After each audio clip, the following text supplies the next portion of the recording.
Bellon qui voulait saluer la constituante en quelques mots. Peut-être lui donner la parole. Oui, c'est très gentil. Moi, je voulais, au nom de l'Association pour une constituante en France que je préside, saluer Victor, bien entendu. On avait prévu avec Anne-Cécile Robert et Maurice Lemoine d'aller au Chili, justement, à la fois pour voir ce qui s'y passait, pour nouer des contacts. Voilà. Le Covid nous en a empêchés, malheureusement. Cela étant, bon, sur notre site, pour une constituante.fr, on a reproduit pas mal d'événements, de textes, de vidéos sur le Chili. Et on aimerait bien en avoir d'autres d'ailleurs. Donc, si on peut poursuivre ce dialogue, étant entendu que, bon, il tombe dans une période particulièrement intéressante, y compris parce qu'il va y avoir le jugement, je crois, des tortionnaires Victor Jara. Bon, il y a des tas d'événements qui nous donnent espoir aussi pour qu'en France, il puisse y avoir une vision un peu plus dynamique de la démocratie que cette espèce de caricature que nous avons actuellement.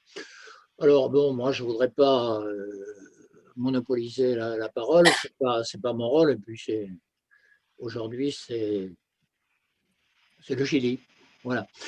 Cela étant, peut-être qu'un jour, avec Bruno Lombard, nous pourrions faire une réunion plus spécifique, soit avec le groupe de Toulouse, soit avec un autre, enfin ça c'est lui qui voit, mais je crois que c'est une question enfin ce qui se passe au Chili nous donne espoir, parce que ça fait quand même 14 ans qu'on a fondé cette association, après le référendum de 2005, qui est suivi par le traité de Lisbonne, a insulté le peuple français. Bon, peut-être que maintenant, nous voyons venir la possibilité qu'il y ait quelque chose de réussi. Et en tout cas, vous nous donnez espoir, et donc, merci. Merci à Victor Hugo. Oui, Victor, une question là, par rapport au... Allô? Oui.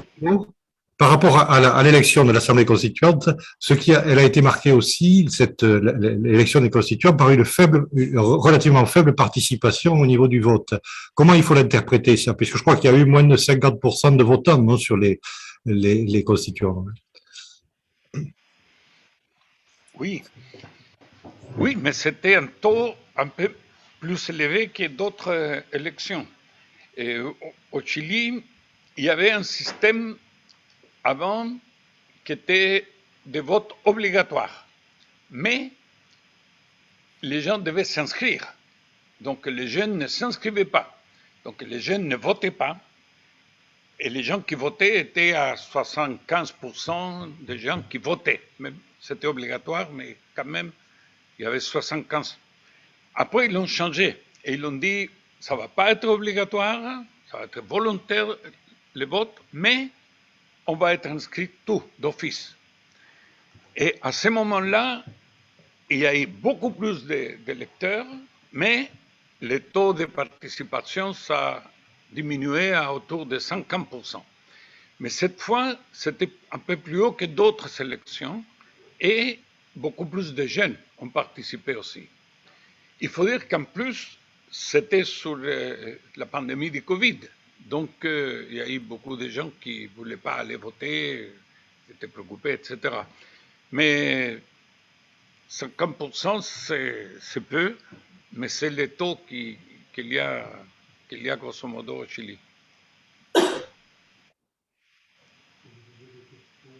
Merci.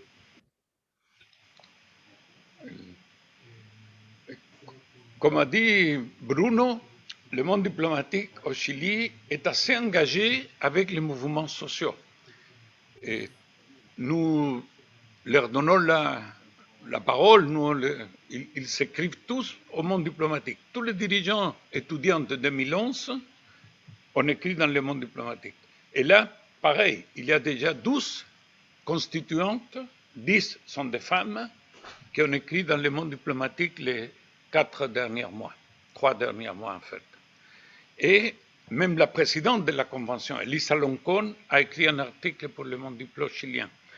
Et nous, on fait de ça, nous, on est très contents parce qu'on accompagne le mouvement.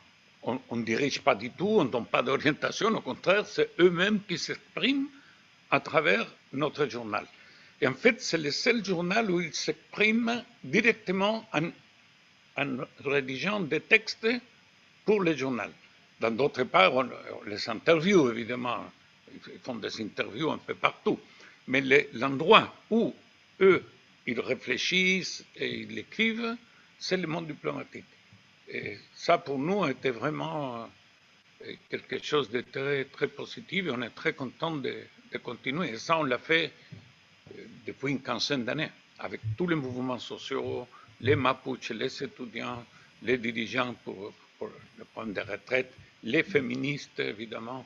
On a publié au moins une cinquantaine d'articles de féministes, on a publié 5 livres qui résument chacun une dizaine d'articles. Nous, on publie un livre par mois. C'est une espèce de manière de voir, mais c'est plus petit.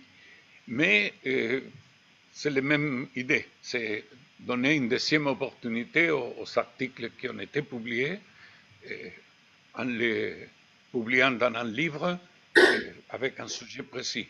Féminisme, les demandes, là, le dernier, c'est femmes constituantes, 10 femmes qui ont écrit, et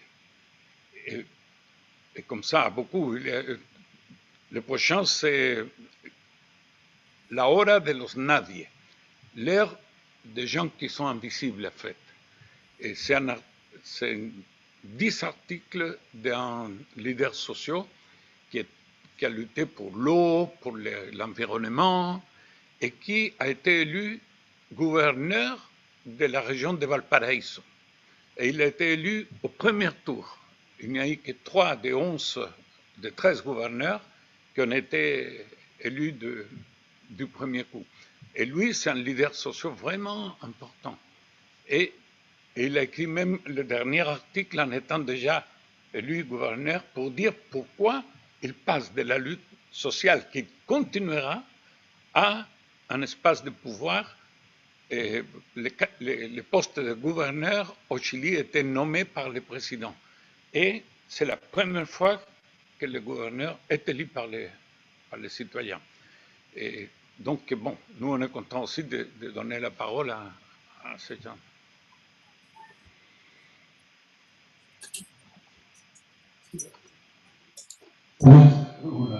Ça veut dire que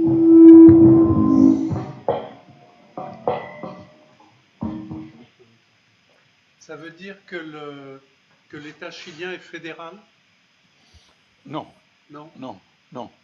Et là, il y a, c'est très centralisé. Et c'est un des débats de la nouvelle constitution, la décentralisation. Et les gouverneurs, ils n'ont pas beaucoup de pouvoir. Il y a un autre qui s'appelle le délégué présidentiel pour la région, qui a beaucoup plus de pouvoir et d'argent. Mais on pense que dans la nouvelle constitution, ça va changer. Et les candidats, aujourd'hui, il y a 7 candidats à la présidence. Au mois de novembre, il y a l'élection présidentielle. Le candidat le plus qui est dans les sondages, à la tête des sondages, s'appelle Gabriel Boric. Évidemment, il est écrit dans le Monde Diplôme. Mais il était président de la Fédération d'étudiants après Camila Vallejo, en 2012, il a été le dirigeant. Et lui, il est del Frente Amplio, une agrupation de mouvements qui sont sortis, un peu comme Podemos en Espagne, qui sont sortis du mouvement et qui ont évolué et qui sont aujourd'hui un parti politique. Et ils ont fait une alliance avec les communistes. Et ils ont fait une primaire pour voir qui était le candidat. Le candidat communiste était dans tous les sondages à la tête. C'est Jadwe, qui est maire d'un quartier très important. Mais c'est Boris qui l'a emporté de loin, même si dans les sondages, il n'apparaissait pas trop. Mais bon, aujourd'hui, les communistes et le Frente Amplio sont ensemble derrière Boris. Et on pense que peut-être il va être le président. Il a 35 ans.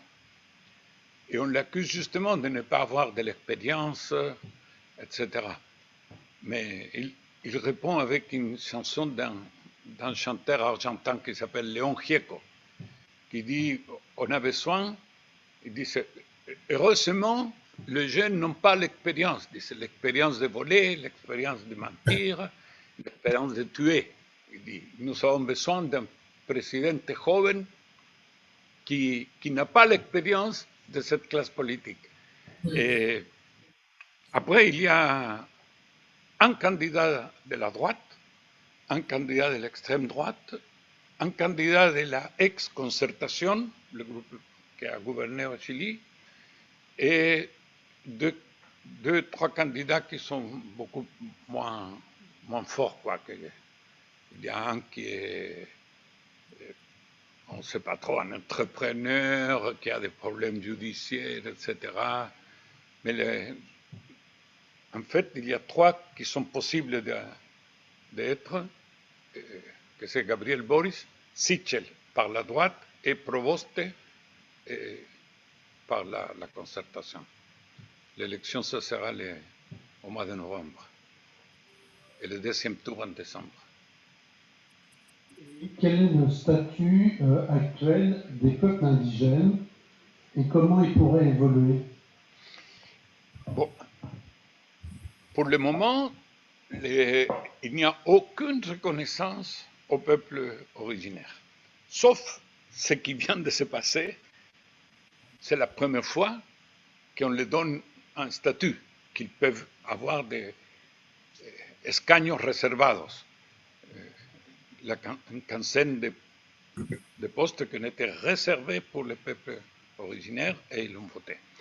Mais on parle beaucoup d'établir dans la nouvelle constitution que le Chili soit un État plurinational.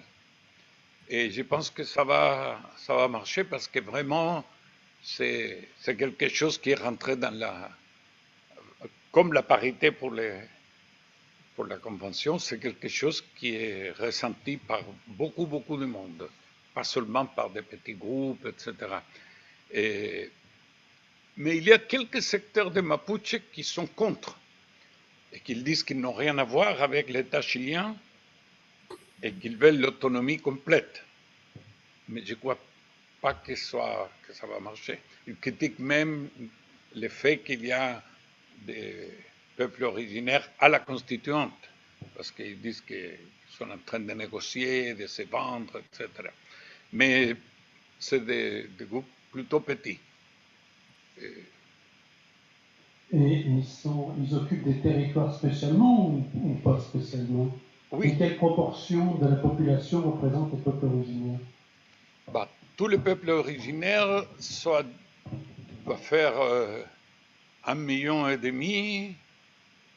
peut-être jusqu'à 2 millions, parce que le dernier recensement, on n'était pas obligé d'expliquer quoi que ce soit. Il y avait une question qui disait, est-ce que vous vous sentez être d'un peuple originaire? Et il y a eu beaucoup plus de ce qu'on attendait. Mais beaucoup de monde a dit oui, moi je sens que je suis Mapuche. En fait, on a presque tous un peu de sang Mapuche.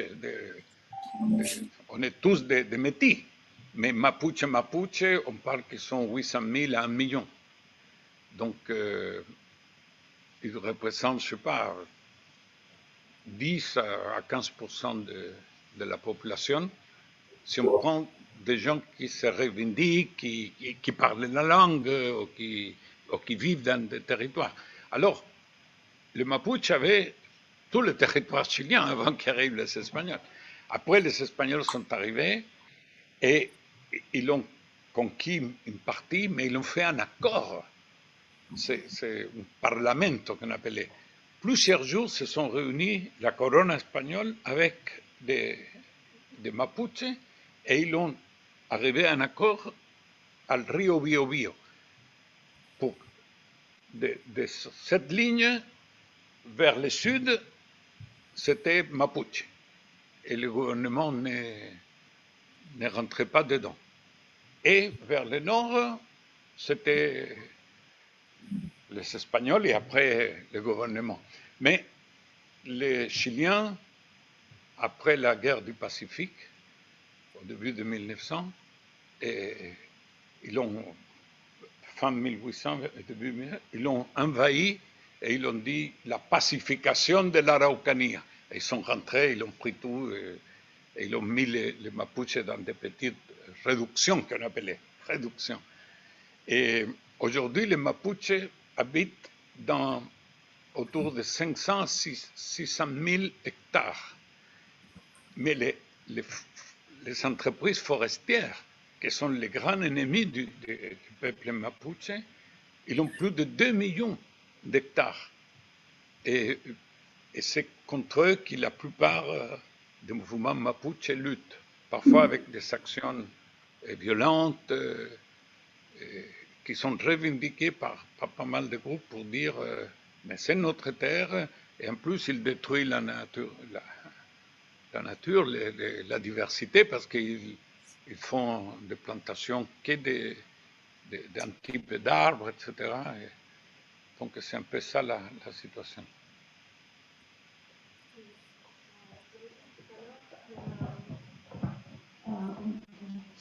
Vous avez dit tout à l'heure qu'avec la mise en place d'une nouvelle constitution...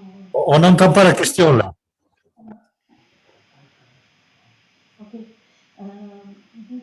Vous avez dit tout à l'heure qu'avec la mise en place d'une nouvelle constitution démocratique, on terminera la transition d'un État dictatorial vers un État démocratique, mais qu'il ne faut pas oublier quand même que la grosse problématique du Chili est aussi la privatisation totale de tous les secteurs de la vie, autrement dit le développement d'un néolibéralisme extrême. Donc ma question concerne l'impact. Quel impact attendez-vous de cette nouvelle constitution sur le système néolibéral? On a vu que même dans des pays de l'Est où la constitution était faite d'une telle manière que même seule la propriété d'usage existait, le libéralisme a réussi à prendre le dessus. On voit ce qui se passe aujourd'hui en France, qui est un État démocratique d'après ce qu'on sait. Ces constitutions qu'on a connues dans ces États n'ont pas empêché le développement néolibéral. Est-ce que cette constitution chilienne pourra être une réponse à cette... Oui. Bah, c'est justement ça le grand débat au Chili. D'abord, on veut faire qu'il soit vraiment démocratique. Parce que jusque-là, même, ce n'était pas très démocratique les structures du pays. C'est-à-dire que, par exemple, jusqu'à il y a 7 ans, on choisissait dans chaque circonscription 2 députés. Donc, un était de droite et un de centre-gauche. Le seul qui a cassé ça, à ce moment-là, c'est Gabriel Boric, ce jeune qui aujourd'hui, il est candidat. Et il a été tout seul et il a été élu. Mais c'était presque impossible, parce que tous les partis de droite étaient... Donc c'était un parlement moitié-moitié, le binominal qu'on appelait. Et ça empêchait vraiment la pluralité. Et ça a été changé il y a 7 ans. Maintenant, les circonscriptions se sont agrandies. Donc, on ne choisit pas 2, mais on choisit 6, 7, 8 députés. Donc, des gens qui ont 15 ou 20% peuvent être députés, etc. C'était un avancement. Mais la démocratie au Chili était, comme je dis, vraiment... Il y avait les sénateurs désignés au début, les commandants en chef de l'armée, le président ne pouvait pas les changer. Donc, il y a eu plein de modifications à la Constitution, mais ça continue à être très très antidémocratique. Donc on pense que là, ça va être beaucoup plus démocratique. Alors, le problème, c'est le néolibéralisme. Et je pense que cette constitution va être beaucoup plus forte dans les droits des peuples, les droits à la santé, les droits à l'éducation, etc. Mais après, c'est les lois qui vont concrétiser ces droits. Mais déjà, le fait que la constitution puisse reconnaître les peuples originaires, par exemple, et qu'ils soient un État plurinational, et qu'on a le droit à l'eau. Au Chili, l'eau, elle est privée. Et il a été donné 0 pesos. Les gens qui sont propriétaires de l'eau n'ont payé pas un sou. Et aujourd'hui, dans les secteurs qu'on a besoin d'eau, l'État achète à celui qui l'a donné l'eau, il achète l'eau pour l'amener dans des camions pour donner aux gens. C'est quelque chose d'inouï. Mais ça va être une lutte. Et bueno, Gabriel Boric a dit, le Chili, c'était le pays où ça a commencé, d'une certaine façon, le néolibéralisme. Et on espère que ce soit le pays où on va enterrer le néolibéralisme. C'est peut-être trop optimiste, on verra. Mais il y a une forte mobilisation contre les idées néolibérales et la privatisation a tout donné. Oui, bonsoir à toutes et tous. Thomas de la France Insoumise de Créteil, merci beaucoup pour ce débat, merci aux amis du monde diplomatique. C'est vraiment passionnant et on suit de très près ce qui se passe au Chili depuis 2019. Ça renvoie à beaucoup de débats qu'on a aussi en France sur la question de la 6e République. Et je ne refais pas l'histoire, mais sur l'institution de la 5e République par De Gaulle, il y aurait beaucoup à dire.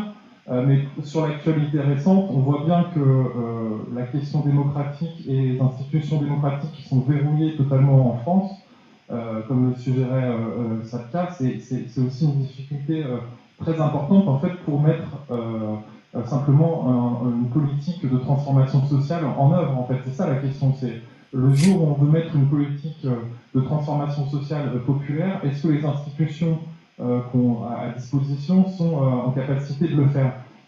Nous, malheureusement, on a eu un mouvement de très grande ampleur avec les Gilets jaunes, mais ça n'a pas donné lieu à une constituante, ça a donné lieu au grand débat de Macron. Et donc, on voit bien qu'on n'a pas réussi à percer l'autoritarisme du gouvernement actuel. Et en regardant ce qui se passe au Chili, et je pense que c'était la force du mouvement, effectivement, qui était assez composite, notamment sur la question... il y avait la question féministe, il y avait la question des minorités. Peut-être, moi j'aurais une interrogation sur la question aussi du mouvement social et des syndicats, comment ils s'inscrivent dans ce mouvement, parce que comment on peut considérer une démocratie mûre, je pense que c'est une leçon dans tous les pays, si les travailleurs et les salariés n'ont pas de droits dans leur entreprise, sont humiliés 80% de leur temps sous la subordination de leur employeur, et après on leur demande de s'exprimer dans les élections politiques. Je pense que c'est une vraie difficulté. C'est intéressant de voir effectivement comment ça s'articule au Chili. Nous, à la France Insoumise, on pense évidemment qu'il faut passer à la 6e République. Et la méthode qui est utilisée au Chili, notamment la question de l'Assemblée constituante, on pense qu'il faut effectivement mettre en place l'Assemblée constituante avec l'article 11 de la Constitution. Et après, évidemment, nous, on a des propositions à porter sur le type de régime, sur les principes. Et ma deuxième question sur la situation au Chili, c'est aussi la question écologique, parce qu'on a vu qu'il y a eu un processus constitutionnel, notamment en Bolivie, avec la reconnaissance d'un État plurinational, mais on sait toutes les difficultés qu'il y a eu aussi à faire reconnaître un certain nombre de politiques écologiques et de protection de la nature. Nous, on demande à ce qu'il y ait la règle verte dans la Constitution, par exemple. Je ne sais pas si sur ces débats-là, et je pense que vous les avez aussi au Chili de manière approfondie, comment ça peut aussi se traduire dans la Constitution. Donc il y a deux éléments, c'est la question des droits des travailleurs, y compris dans les entreprises, et la possibilité de faire valoir leurs droits au niveau politique, et puis la question écologique, qui j'imagine est aussi centrale dans les discussions de la Constitution. Oui. Sur les droits des travailleurs, il faut dire que le mouvement syndical au Chili est très réduit. Et depuis la dictature qui a écrasé le mouvement, aujourd'hui, dans les entreprises privées, sont très peu celles qui ont vraiment un syndicat.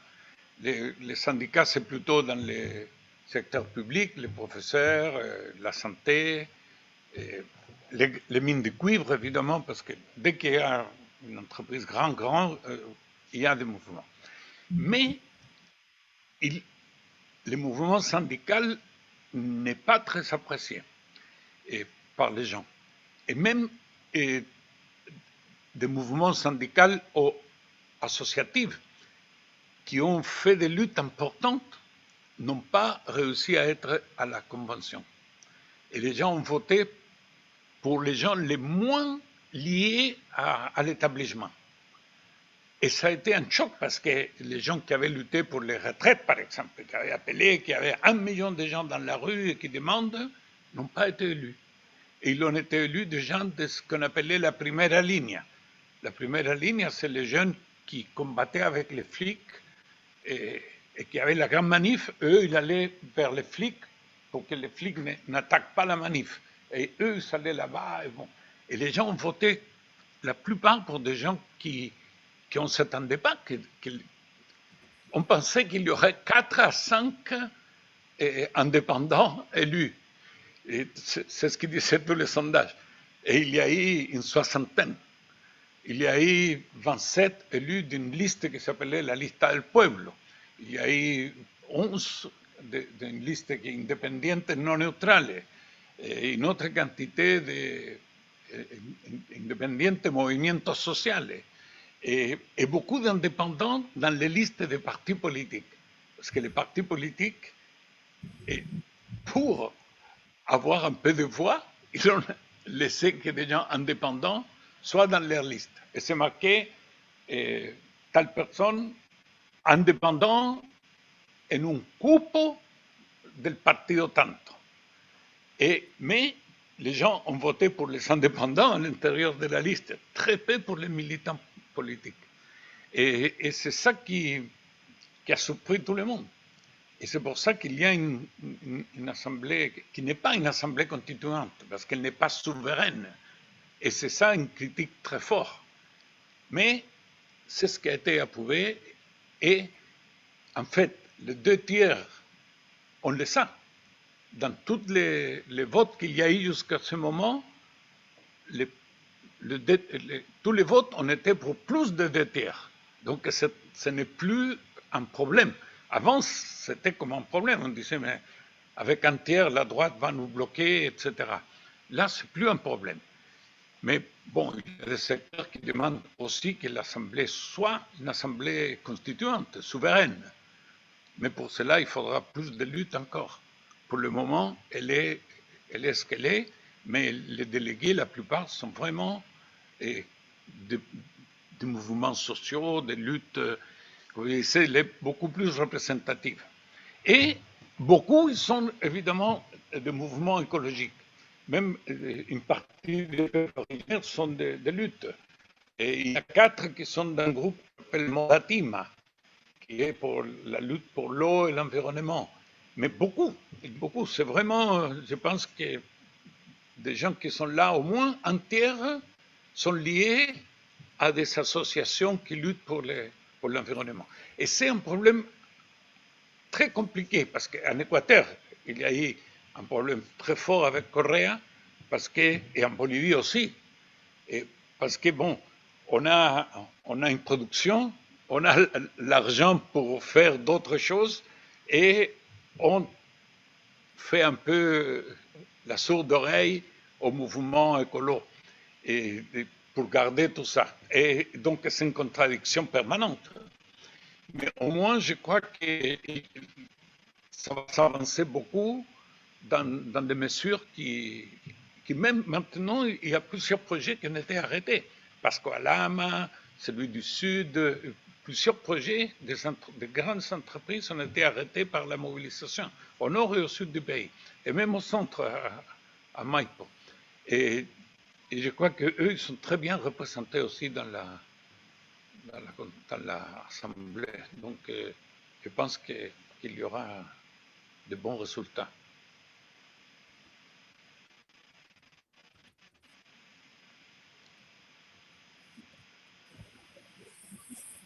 Bon, je vais poser une question parce que moi, dans le cadre de la 6e République, je suis plutôt de ceux qui disent qu'il n'y ait plus de régime présidentiel. Est-ce que ça pourra aller jusque-là au Chili? Au Chili, il y a un régime présidentiel assez fort. Et on parle beaucoup, mais c'est un débat complètement ouvert. Parce qu'il y a beaucoup qui parlent de la décentralisation. Je crois que là, ça va être majoritaire de donner plus de pouvoir aux régions, etc.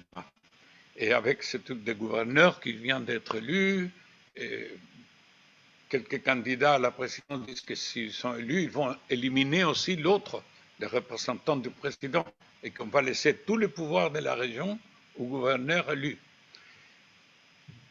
On discute même si on élimine le Sénat et la Chambre et on fait qu'une seule chambre. Et on discute beaucoup quel est le poids du président et quel est le poids du Parlement. Mais il n'y a pas, on n'a pas avancé. La constituante, elle est dans son 3e mois. Et pour le moment, elle n'est que des débats sur les règlements. C'est très compliqué parce qu'il y avait zéro. Donc, ils ont fait plein de commissions, et les commissions aussi invitent des gens pour les écouter, des associations, etc. Donc, ces 3 mois n'ont pas permis de voir vers où va aller la nouvelle constitution. Tout ça, ça va commencer mi-octobre. Mais on sent qu'il y a plusieurs idées qui ont traversé, qui avant c'était des idées de gauche, disons, et qu'aujourd'hui ont traversé presque tous les mouvements. Et personne n'est capable aujourd'hui de défendre que l'eau soit privatisée. Même la droite est obligée de voter pour que l'eau soit un bien commun des citoyens comme première chose, etc. Mais après, dans le Parlement, ça va être tous les problèmes. Parce que tout ce qu'ils ont fait pour la Convention, ils ne le font pas pour élire les députés et les sénateurs. Donc, on continue à élire des députés et sénateurs sin pueblo originarios, sans parité et avec les partis politiques. Les indépendants ne peuvent presque pas être députés. Le Frente Amplio avait proposé que les mêmes choses de la Convention soient appliquées pour les élections parlementaires. Mais aucun des autres partis a soutenu ça, parce que c'est la mort. Le Parlement, dans les sondages, il a 2 à 3% de confiance des gens. C'est rien. Une politique pareille, 3%. C'est vraiment. Donc, s'ils lâchent n'importe quoi, ils l'ont vu avec la Convention, donc ils ne veulent pas. Mais ce qui est important, à mon avis, pour le moment, c'est qu'il y a une nouvelle constitution, et après, s'il y a un président qui est plutôt pour cette convention, on pourra faire des changements plus importants, quoi. On espère. Mais bon, la droite, elle va toujours les entreprises, etc. Quand on raisonne, on parle de la séparation des pouvoirs, c'est-à-dire l'exécutif, le législatif et la justice, la judiciaire. Alors, comment au Chili fonctionne le système judiciaire? Quelle indépendance il a? Et est-ce que c'est une question qui se pose dans ce processus constitutionnel? Oui, il y a eu même des magistrats qui sont allés pour expliquer qu'ils veulent beaucoup plus d'indépendance réelle. Parce que théoriquement, c'est 3 pouvoirs séparés. Mais en fait, les juges sont nommés d'une certaine façon, et les gouvernements nomment aussi les grands magistrats et comment ça s'appelle je ne me souviens plus le nom. Mais Abbott, c'est pas le fiscal, mais bon, il y a beaucoup de façons d'avoir une incidence. Donc, oui, le fiscal national, Le fiscal national, par exemple, il doit être nommé, autorisé par le Parlement. Et celui qui est aujourd'hui, il est allé au Parlement pour dire qu'il allait travailler très bien avec le Parlement, qu'on n'allait pas suivre parce qu'il y a eu beaucoup de causes contre des parlementaires qui ont reçu l'argent des grandes entreprises, etc. Par contre, il y a un truc intéressant. Les élus à la Convention, et même les députés, maintenant, si quelqu'un reçoit un peu plus d'argent, c'est-à-dire à partir de 1 000 euros, un peu moins même, la personne doit se faire connaître. Et il le fait au CERVEL, que c'est le service électoral. C'est là qu'il envoie l'argent. Et il doit dire qui est, etc. Et donc, on a la liste des grands donneurs qui ont donné 10 millions, 15 millions, 20 millions, et à qui on les a donnés. C'est évidemment, c'est la droite, les grands entrepreneurs qui donnaient à tous les candidats de la droite, et un journal, La Segunda, qui est de droite, mais il a dit, tous ces entrepreneurs, si c'était des chefs s'ils avaient un patron, ils seraient mis dehors, parce qu'ils ont mis tout l'argent, et personne n'a été élu. Et c'est incroyable parce que ça a été élu des gens qui n'ont pas reçu d'argent.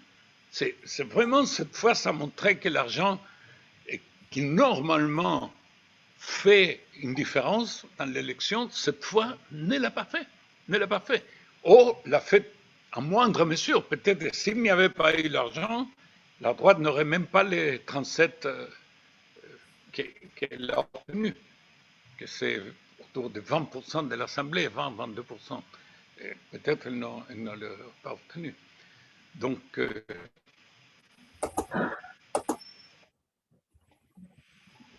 comment se comportent les États-Unis d'Amérique là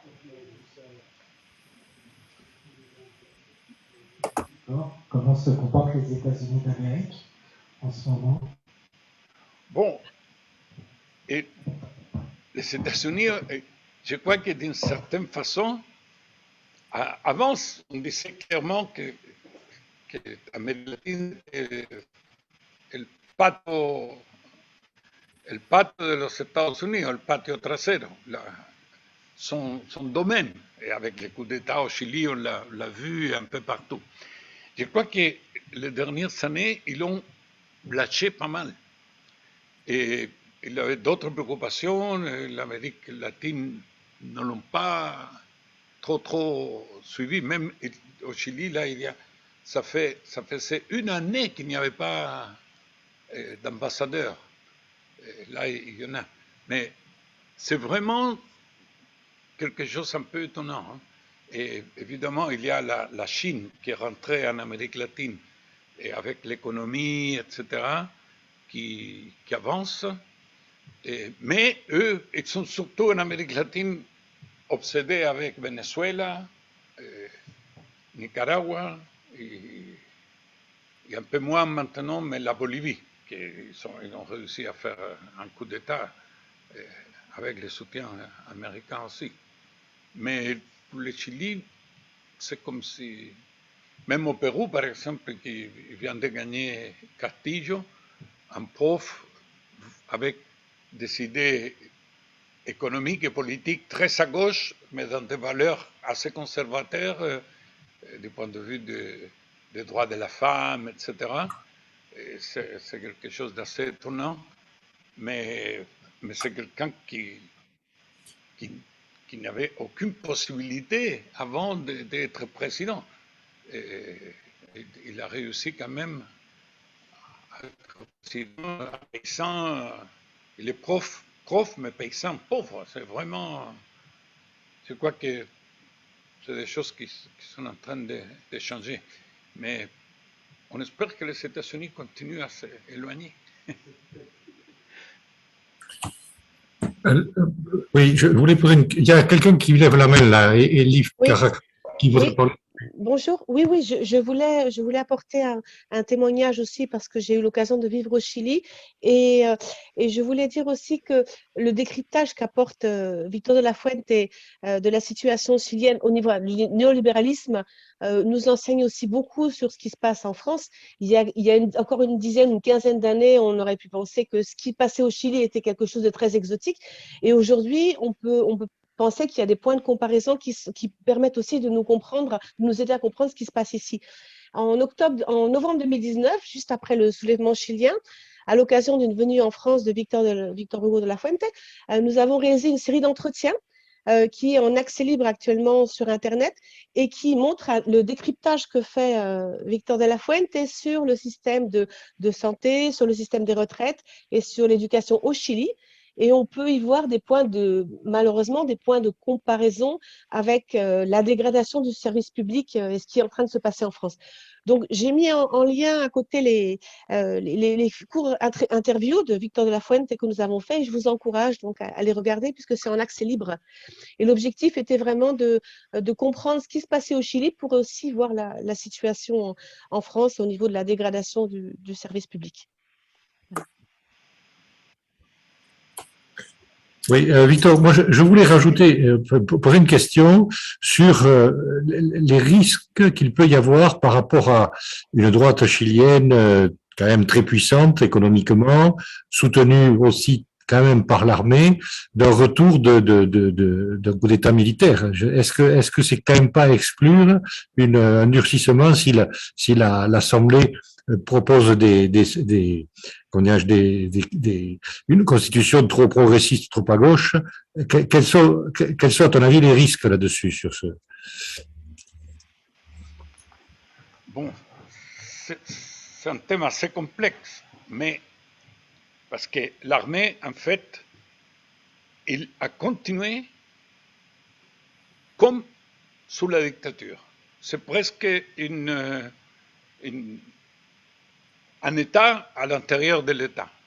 Et ils ont fait ce qu'ils voulaient, sauf qu'ils ont beaucoup volé, ils l'ont arnaqué, ils ont vraiment la corruption au niveau de l'armée, des terres et des carabineros, c'est énorme, énorme.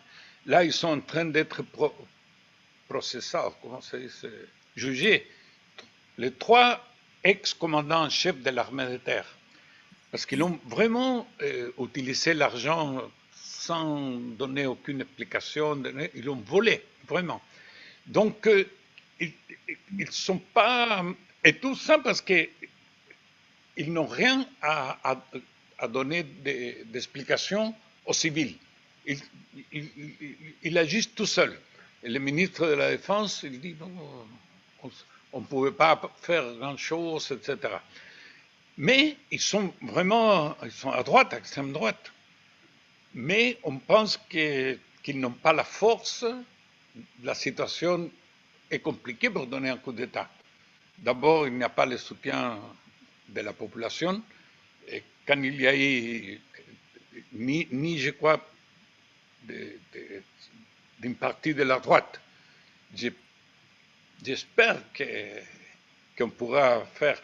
Là, un des débats, c'est démocratiser les institutions armées et les faire beaucoup plus dépendants des pouvoirs civils. Mais il y a un certain consensus, vu que l'armée ne fait pas grand-chose, plus il a un prestige vraiment par terre. Mais on ne sait pas, parce qu'évidemment, la droite, l'extrême droite peut recourir toujours. Mais je crois que pour le moment, on ne voit pas qu'ils puissent faire un coup d'État contre la nouvelle constitution. Tout ça, on va le voir après, quand il y aura les plébiscites, le nouveau gouvernement, on pourra voir. Mais je ne crois pas qu'il soit pour le moment en situation de donner un coup d'État. J'espère ne pas confondre mes désirs avec la réalité.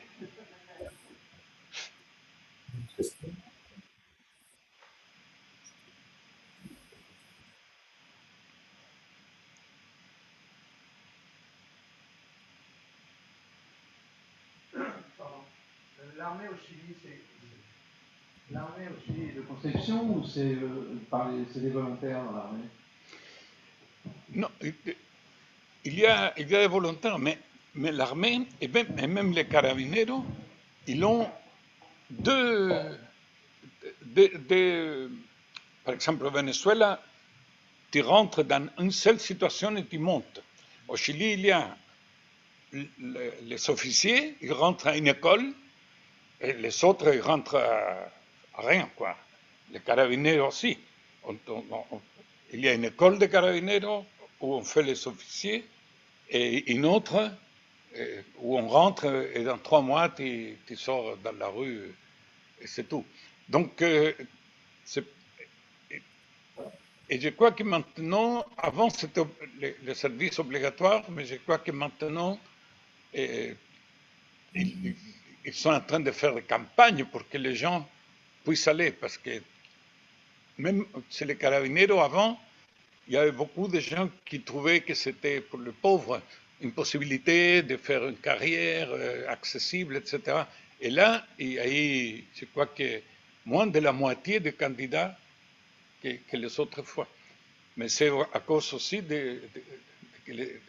vraiment les institutions militaires, ils sont vraiment dans une situation très très mauvaise du point de vue de l'opinion publique.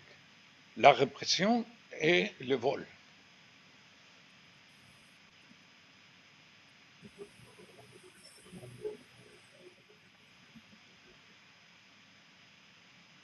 Ça fait plaisir de voir à Elif. Elle a fait pas mal de documentaires sur la Chine. Et donc, je vous encourage vraiment parce que c'est vraiment intéressant de voir ce qui se passe. Par exemple, ce qui était important, c'est le système des retraites. Il y avait les manifestations en France pour le système des retraites et on retrouve vraiment, bon, ce n'est pas les fonds de pension, mais quand même, il y avait des points de comparaison qui sont intéressants. Et Victor, toi, comme tu vis quand même une partie de l'année en France, tu arrives à percevoir finalement peut-être un basculement. On avait intitulé cette série un basculement parce qu'effectivement, d'un état où on pensait qu'on allait être, on tomberait jamais dans le néolibéralisme au point que c'est pratiqué au Chili, finalement, on voit que progressivement, on y arrive et dans une démocratie. On n'a même pas besoin d'un coup d'État finalement pour. Donc voilà, c'est intéressant d'écouter. Voilà, j'encourage tout le monde à t'écouter après aussi dans ces interviews.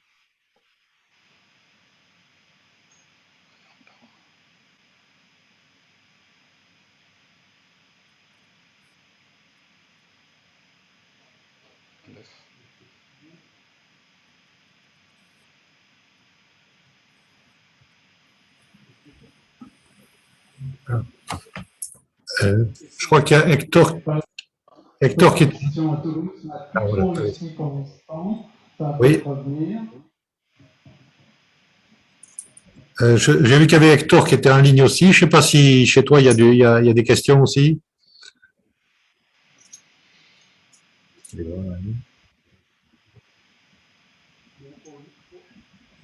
Pour le moment, il n'y en a plus trop. Voilà.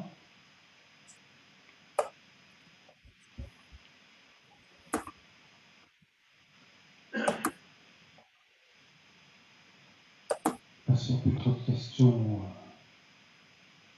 on va peut-être clore. Qu'est-ce que tu en penses, Jean-Pierre?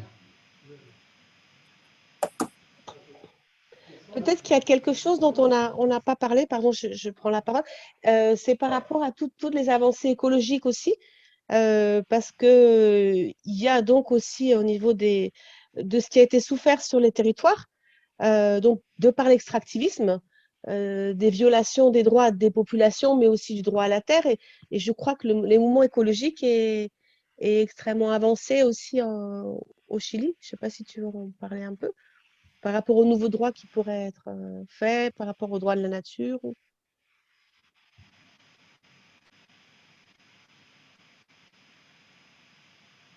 Oui, du coup, voilà, la question elle portait sur le diplôme au Chili, enfin le monde diplomatique au Chili.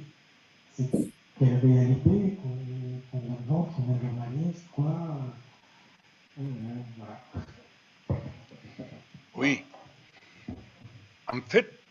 nous avons commencé en 2000. Et je pense qu'on a... on a signé 2 contrats, en 2000 et en 2002, où on a signé en retard. Mais on a commencé en 2000, en septembre 2000. Et la diffusion, on fait autour de 5 à 6 000 exemplaires. Et c'est pas beaucoup, ça devrait être plus. Mais le journal, il est un peu cher. Donc maintenant, on a fait aussi une version digitale qui est un peu moins chère. Et ça commence à fonctionner bien. Donc on a grandi un peu. C'est-à-dire qu'on continue avec les mêmes ventes imprimées, mais on vend la version digitale et les livres aussi. On a eu des problèmes évidemment avec le Covid et tout ça. Il y a eu quelques mois que nous, on a une librairie au centre. Et c'est une librairie où on fait aussi des débats. On a un 2e étage où on présente des documentaires. Elif, elle connaît. Et on fait des débats. Et là, ça fait 2 ans presque 2 ans qu'on ne fait pas, quoi, parce que la librairie a été fermée, etc. Mais on a eu un soutien de lecteurs très important. On a eu parfois des retards pour arriver avec les journaux, et les gens continuent à s'abonner. Il y a une relation assez importante. Et je crois qu'on a un bon rapport avec les leaders sociaux de tous bords, mais ils voient que nous, on est un soutien, quoi, et qu'on est à côté. Et on n'a pas de journalistes, en fait. On a 2, moi et un autre copain qui est l'éditeur, et qui travaille un peu à mi-temps. Et ce qu'on fait, c'est qu'on demande des articles aux leaders sociaux, aux profs universitaires, etc. On ne demande jamais à un leader politique. Même, par exemple, les leaders étudiants, qui tous ont écrit, au moment où ils ont été élus députés, on ne demande plus un article. Et on ne veut pas qu'ils se transforment en un truc d'un parti politique. On fait la politique, mais on fait la politique des idées, les débats, mais pas avec les dirigeants politiques. Et je crois qu'on a réussi à avoir une relation avec les différents secteurs qui luttent. Les Mapuches, il y a une quinzaine de dirigeants Mapuches de différentes forces, même de la CAM. La CAM, c'est un groupe qui dirige Héctor Jektul, qui lutte pour l'autonomie et qui fait des actions armées contre les forestales.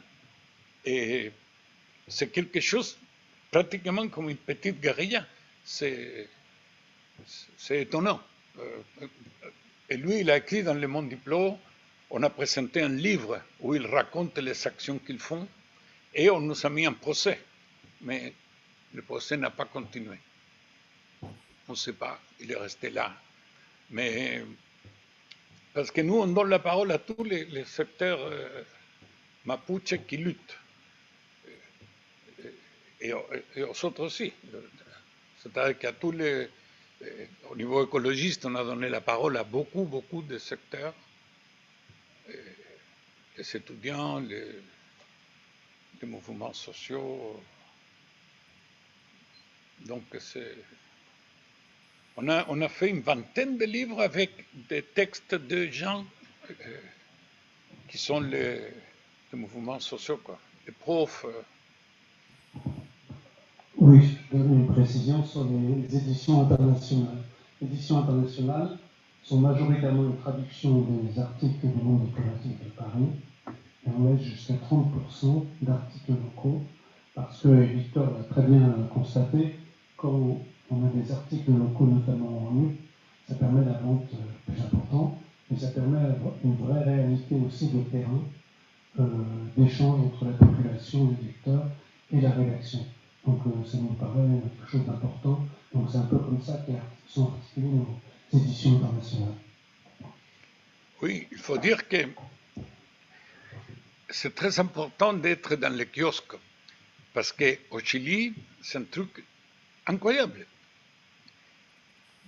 Le lendemain du coup d'État, il y a eu un décret, un bando qu'on appelait, un bando, qui disait que seulement pouvaient sortir 2 quotidiens, El Mercurio et La Tercera. Et aujourd'hui, il n'y a que 2 groupes, El Mercurio et La Tercera, qui ont des quotidiens. Aucun autre. On pourrait dire que c'est la seule loi qui a fait Pinochet le lendemain du coup d'État qui reste aujourd'hui comme ça. Il n'y a pas.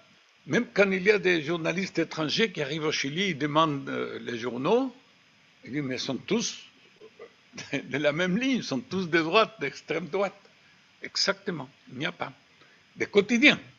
Il y a quelques revues, comme nous, une fois par mois, d'autres tous les 15 jours, mais au moins, dans le kiosque, on montre une autre ligne.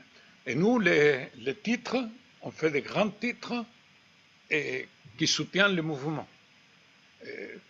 On a fait vraiment des titres dès le début pour dire on a droit à se révolter, un autre Chili est possible, et plein comme ça, que la souveraineté revient au peuple. Et on essaye de faire des titres qui accompagnent le mouvement. Et au moins ça, c'est comme une affiche dans les rues. Mais c'est le seul cas que je connais d'un pays où il n'y a pas un quotidien différent. Parce que partout dans le monde, la concentration de la presse est très très forte, très. Mais partout, il y a au moins un qui est d'opposition, s'ils sont tous de gouvernement ou au contraire, etc. Et en Argentine, il y a Página 12, au Pérou, il y a plusieurs, partout. Mais au Chili, rien. Tous les quotidiens sont de 2 groupes, les mêmes qui ont soutenu le coup d'État, le Mercurio et La Tercera.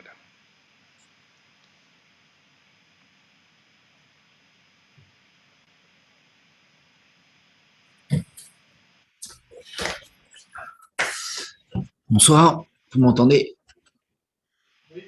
Oui, très bien. Bonsoir, bon, merci déjà pour cette intervention, ces explications. Moi, je suis pas du tout un spécialiste du Chili, mais la question m'intéresse beaucoup. Je me demandais, puisqu'on parlait des médias actuellement, bon alors déjà, entre parenthèses, en France, je pense qu'on n'est pas, on est à peu près aussi bien loti qu'au Chili, parce qu'à peu près tous les quotidiens, en plus avec maintenant les rapprochements qui se font, vont appartenir à que des personnes plutôt proches du pouvoir et pas forcément des personnes de l'opposition. Et je voulais savoir du coup, qu'est-ce qui transparaît dans ces quotidiens par rapport à cette assemblée constituante, puisque finalement ces quotidiens, ils ont quand même un impact fort sur le public, j'imagine.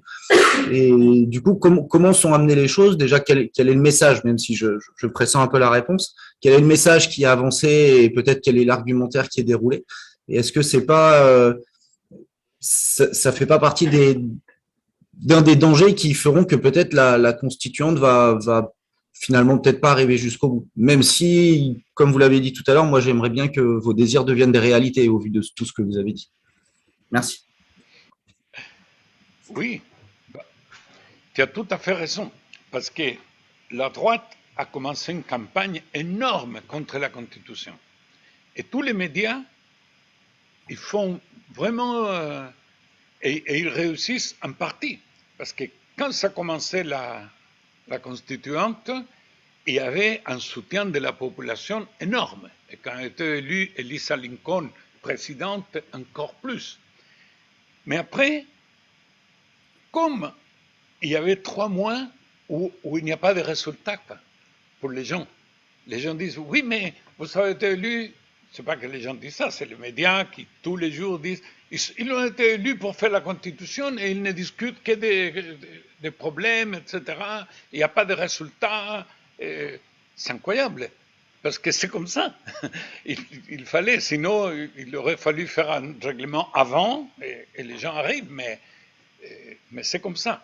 Donc, et après, il y a eu des problèmes aussi de quelques élus à la constituante qu'au début, que c'était beaucoup qui étaient de la première ligne et qui, par exemple, les jours où on a chanté la chanson nationale, ils ont crié non, etc. Donc il y a eu un peu de complications. Et il y a un qui avait été élu et qui avait menti, qu'il avait dit qu'il était malade de cancer, et en fait, il ne l'était pas. Mais il avait une autre maladie. Il a dit oui, mais l'autre maladie est discriminatoire, donc je n'ai pas dit, etc. Mais tout ça a grandi par les médias tous les jours, les radios, les journaux, a fait que d'une certaine façon, dans la population est rentrée un peu l'idée que la convention est un peu un bordel, et qu'on attendait plus que ça. Mais je crois que ça va changer d'ici un mois.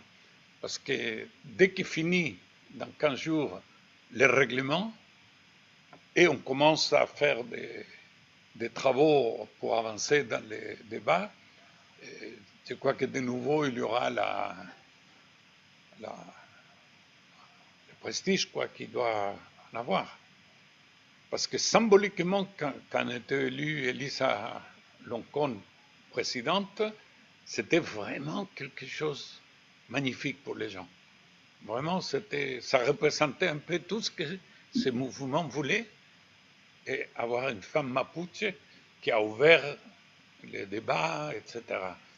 Et en plus, c'est quelqu'un de très bien, très simple, et je crois que et il y a un vice-président qui est del Frente Amplio, et ils travaillent très bien ensemble. Donc la direction de la convention, je crois qu'elle est assez solide, et qu'ils vont remonter ces problèmes qu'il y a un peu à cause des médias.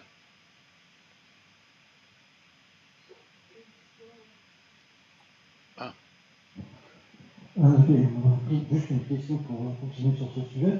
S'il n'y a pas de médias qui diffusent l'information, en tout cas de quotidien, est-ce qu'il y a des échos, est-ce qu'il y a des médias de télé, comment arrive à s'exprimer dans la population les gens qui sont dans la convention? Bon, ça c'est important parce que la convention, dès le début, a dit que tout doit être transparent. Donc, toutes les séances sont publiques et ils les diffusent directement et par Internet. Et au début, quelques médias les rediffusaient aussi, maintenant beaucoup moins. Mais il y a beaucoup de canaux où on peut écouter, voir et suivre en direct les débats. Et je crois que ça, c'est vraiment important. Et après, il y a plein de gens qui travaillent et qui font des résumés. Et ils disent, cette semaine, c'est ça ce qu'on a fait, etc. Mais au niveau des médias, pas beaucoup.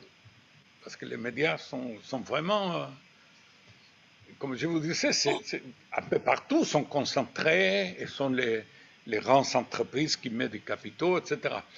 Mais au Chili, c'est 100%. C'est ça le problème. Et les gouvernements de la concertation n'ont jamais aidé à la diversité de la communication. Jamais. Parce que les journaux, par exemple, ils vivent de la publicité plus que de la vente. Et la publicité privée, c'est les grands entrepreneurs qui sont vraiment fachos. Mais il y a la publicité d'État, du gouvernement. Et il l'a donné toujours al Mercurio et à la Tercera. Toujours. À la fin de la dictature, ça c'est quelque chose d'incroyable. En 88, l'année du plébiscite, dernières années de la dictature, il y avait 2 quotidiens contre la dictature. La Época et Fortín Mapocho. Quotidien. Il y avait 6-7 revues hebdomadaires qui avaient une diffusion énorme. Análisis, Cauce, APSI, Página Abierta, La Bicicleta. Et tout ça s'est perdu pendant la transition, pendant le gouvernement de la concertation.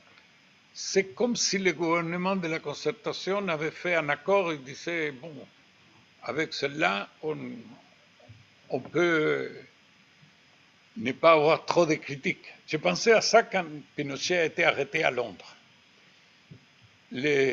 Tous les médias soutenaient Pinochet et le gouvernement aussi. Le gouvernement disait, oui, mais on ne peut pas les juger là-bas, qu'il vient ici, on va les juger ici. Les gens voulaient qu'on les juge là-bas parce qu'au Chili, on ne pouvait pas les juger. Et la preuve, c'est qu'il est arrivé malade, il s'est levé, et voilà, il n'a pas fini d'être jugé et condamné. Et malgré les efforts qu'a fait le juge Juan Guzman, qui a même été allé, il a pris les doigts et l'a interrogé, mais ça n'a pas allé plus loin. Donc, mais à ce moment-là, s'il y avait les deux quotidiens qu'il y avait avant et les revues, on aurait été très dur contre le gouvernement. Donc, le gouvernement a fait un certain accord avec les médias de droite, et voilà. Ils n'ont jamais soutenu la presse indépendante, jamais. Et ça joue contre eux aussi. C'est ça qui est fou, parce que la concertation aujourd'hui, elle est dans une situation très mauvaise, du point de vue électoral, des soutiens, etc. Et ils n'ont pas de médias qui puissent d'une certaine façon les défendre. Ouais, j'aurais une question aussi, peut-être justement par rapport à, en fait, par rapport à la période d'avant le coup d'État de Pinochet, où il y avait du coup des organisations de base assez fournies et assez radicales, imprégnées d'idéologie marxiste. Est-ce que, j'imagine que du coup la transmission n'a pas pu vraiment bien se faire sous la dictature. Mais je me demandais qu'est-ce qu'il en reste de tout ça. Tant du point de vue des organisations de base, etc., mais aussi du côté idéologique. Est-ce qu'il y a toujours une présence d'idées marxistes au Chili aujourd'hui, ou alors d'autres, j'imagine que c'est plutôt le cas. Ça a été remplacé par d'autres approches, donc plutôt contre le néolibéralisme, pour la diversité, etc. Je ne sais pas si... Bon. Je sais pas si vous m'avez entendu et comprise, mais... Je n'ai pas entendu complètement, mais tu demandes surtout les organisations de base qui luttaient pendant la dictature? Non. Avant ça, sous Allende, en fait, il n'y avait pas seulement Allende, il y avait aussi beaucoup d'organisations de base, pouvoir populaire, avec cette idée-là, et une idéologie très forte, une conscience de classe, etc. Est-ce que ça a complètement disparu? J'imagine que oui, peut-être pas complètement, mais en tout cas qu'il y a eu il n'y a pas eu de transmission de ces expériences-là aux jeunes d'aujourd'hui qui sont en train de se soulever pour avoir, pour récupérer des services publics, etc. Et là, qui sont engagés dans ce processus de rédaction de constitution. En fait, la question, c'est un petit peu, est-ce que qu'est-ce qui reste en fait de la mémoire, de l'expérience d'avant 73? Oui, merci. Je crois qu'il reste beaucoup. Et même, il faut dire, le 11 septembre, là, il y a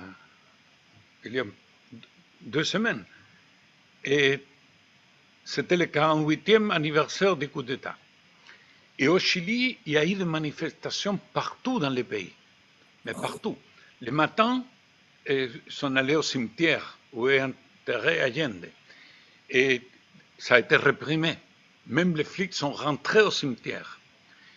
Mais le soir, à l'Stade national, où ils ont mis des milliers de gens arrêtés, et ils l'ont torturé, etc.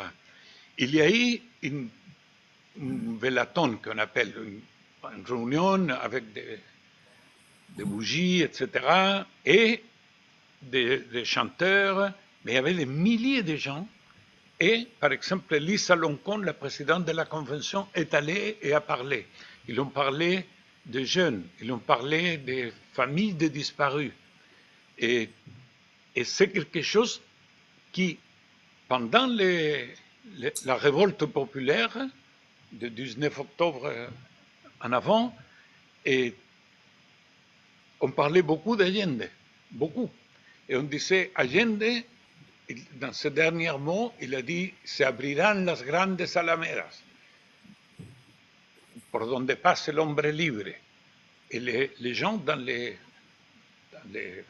pancartes, dans les affiches, ils me disaient, Allende, estamos abriendo las grandes alamedas. Et beaucoup de portraits d'Allende, etc. Je crois que Allende est resté comme l'image, malgré tout ce qu'a fait la droite et l'extrême droite pour dire qu'il était un criminel, un voleur, n'importe quoi, ils disaient n'importe quoi, les gens ont un respect énorme pour Salvador Allende. Et je crois qu'il symbolise beaucoup la dignité.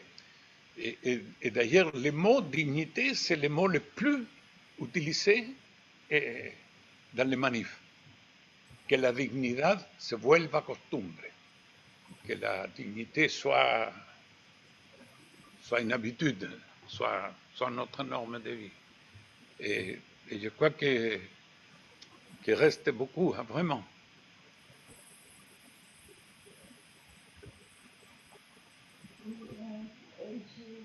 J'ai entendu quelque chose qui est très positif que vous avez dit tout à l'heure. Vous avez dit que l'Assemblée constituante travaille aussi sur l'idée d'un État plurinational. Alors, je me pose la question, est-ce qu'on peut espérer que ce nouvel État chilien devient aussi un peu le rassembleur et le soutien fort de toutes les luttes des peuples indigènes oppressés de l'Amérique latine. Et puis, à l'heure où le Congrès national des indigènes du Mexique et les zapatistes arrivent en France, je me demandais si on peut espérer un échange constructif entre les zapatistes et le peuple chilien sur un modèle de société horizontale, s'appuyant sur des structures plus sous le forme du rhizome hiérarchique et sur peut-être le modèle de caracol que les développent. Oui. Oui, il y a pas mal de contacts avec les zapatistes et au Chili, on a suivi pas mal ce qui se passe. Même les voyages ici, il y a des Chiliens qui ont travaillé, il y a même Federica Mata qui a fait un affiche, mais qui a fait un petit bouquin pour les enfants qui viennent dans la délégation pour qu'ils puissent dessiner. Mais au Chili, les peuples originaires n'ont aucun droit. Jusque-là. Là, avec la Convention, c'est la première fois qu'ils ont quelques droits. Mais pour le moment, la Convention n'a pas débattu le sujet. Comme je vous disais, c'est que des procédures pour le moment. Mais il y a déjà l'idée de parler d'un État plurinational. Mais qu'est-ce que ça signifie? Ça va être... Je crois que la Constitution n'établit que les grands principes. Après, est-ce qu'il y aura l'autonomie? Jusqu'où il y aura l'autonomie?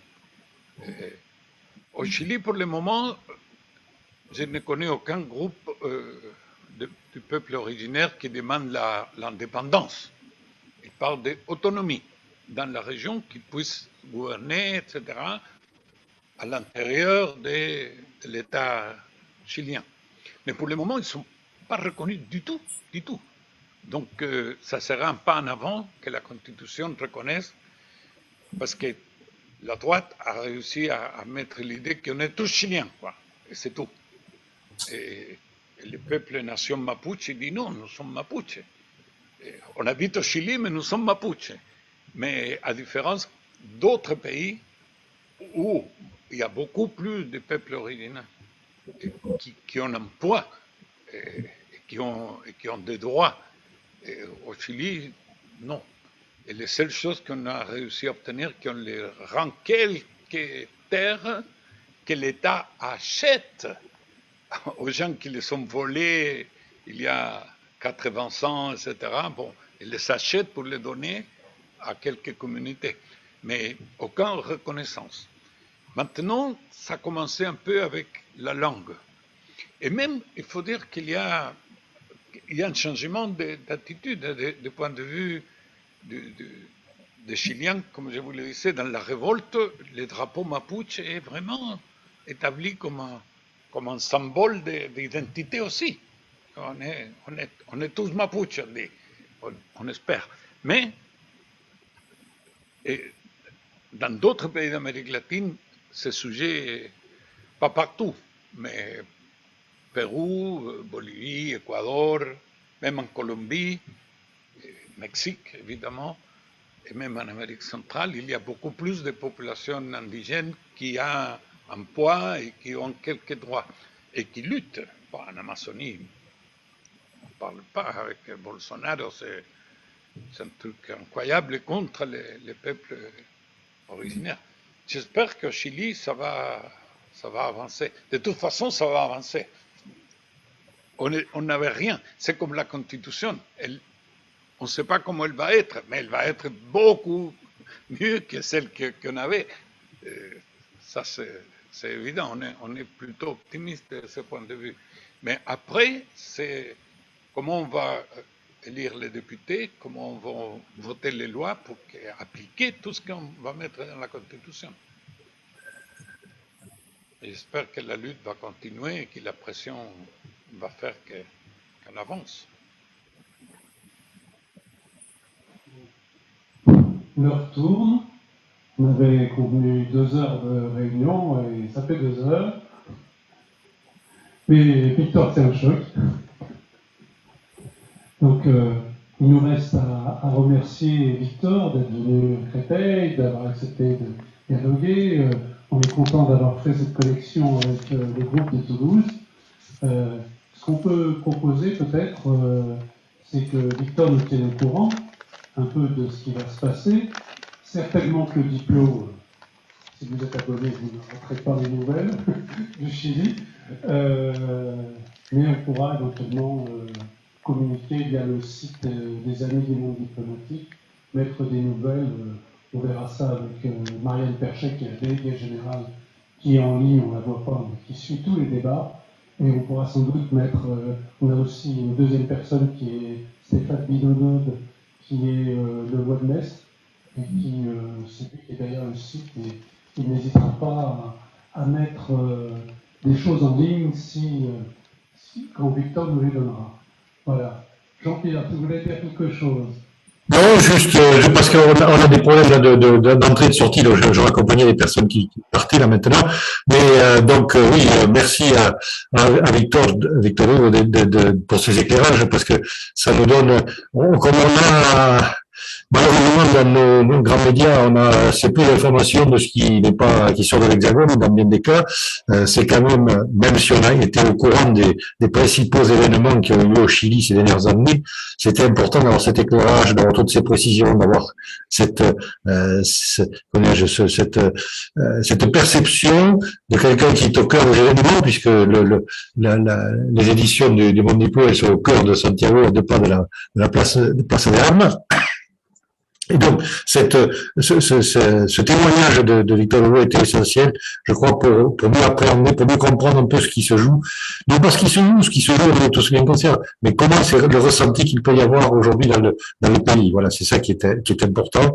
Et la suite des événements, on va la voir, et on l'espère la plus positive possible, parce que c'est vrai que ce pays qui a été le phare et le pays test des politiques néolibérales avec Pinochet imposé à coups de fusil et de crosse, on l'a subi tous partout sur la planète, et que ça devient quelque chose de terrifiant la suppression des emplois publics partout, que ce soit aujourd'hui c'était l'éducation nationale chez nous qui était en grève. Vous essayez d'accéder au service des impôts, même à la sécurité sociale et tout. Les services ne sont plus accessibles parce que on vous renvoie sur des plateformes informatiques. Enfin, on est dans des dérives dans notre société française qui sont dramatiques et il faut espérer que là aussi, on verra assez rapidement des changements. André Ballon nous en a parlé tout à l'heure. Bon, voilà. L'avenir nous appartient, on va dire. Voilà. Et surtout aux jeunes, il y a pas mal de jeunes ici à Toulouse. Et ça, c'était bien agréable aussi. Voilà.